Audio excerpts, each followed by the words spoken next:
What's up guys? So for this video I wanted to go over some tips for growing your bench. Over the past couple months I've made a bunch of changes to my bench and it's allowed me to skyrocket from this to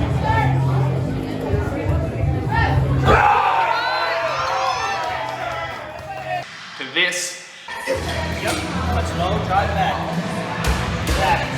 Good, come on. One more. Go, back over your face. Nicely done, good, back. To the point where I'm now tripling what was like openers and final lifts at competitions. So I just want to come out quickly, do a video, couple tips. I think it's 4 tips I got, I can't remember. I'll look at my phone in a minute. Basically just what I did to blow up my bench.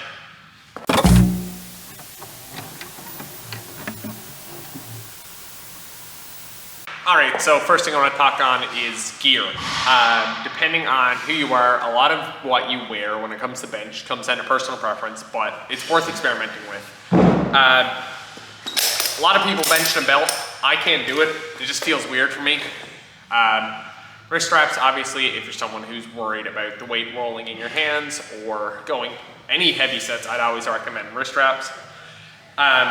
If you're somebody who deals with elbow pain, you can always use elbow sleeves. I don't use elbow sleeves, A, because I don't have elbow pain, but B, because we're not allowed as powerlifters, so there's no point in training with it if I can't use it on the platform. And then footwear. Now footwear is different. Some people prefer benching in like flat shoes, like deadlift slippers. Meanwhile, people like me, I prefer benching in my heeled squat shoes. I just find it lets me set up better on the bench. Ultimately, play around with all this equipment. If you have a buddy who you can loan something off of to try, just to change it up, see how it feels, you can always do that. But that's just my preference in what gear I wear. Okay, so the next tip to give is setup. Now, obviously my instructions for setting up are going to be different than what like a bodybuilder would tell you, because as a powerlifter, we're gonna set up differently anyway. So for my setup, or for just setups in general, the big thing you wanna think, shoulders tight together, up on your shoulder blades as much as possible, up towards your traps.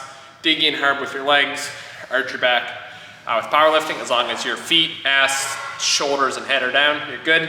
Just for an example, my setup, I'd come to the end of the bench, pinch my shoulder blades together, come back, dig my feet in, raise myself up onto my traps, grab the bar, and before I lift off, I like to push into the bar just to drive myself a little bit deeper in.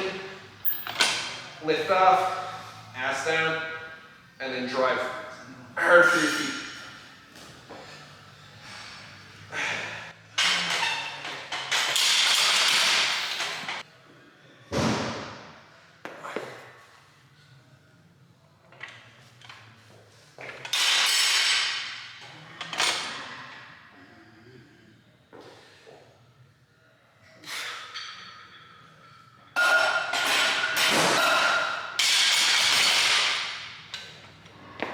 So the next tip that nobody, myself included, ever tends to do enough of is leg drive. I'm still not amazing with leg drive. I'm getting better, but obviously it's something you can use and exert a lot of force through your legs. So same setup as before. Like I said, coming down, kicking the bar. Right now, I have most of my forces in my legs. My quads are super tight. Lower down so my ass is barely touching. Bar comes down. Pressing. And while I'm pressing through my chest, I'm digging my feet further into the floor to the point where there is movement in my ass on the bench, but my ass isn't coming off the bench. It's just raising how much force I'm putting down to the point where my ass is barely touching the bench, but it's still staying down. All right, so the next thing you want to do with bench that, again, a lot of people don't do, and something I only just started doing, is letting the bar drift.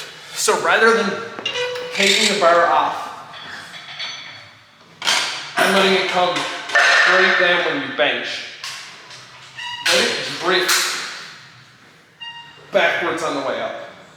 And if you're going with multiple reps, come down on an angle, back over your face on the way up.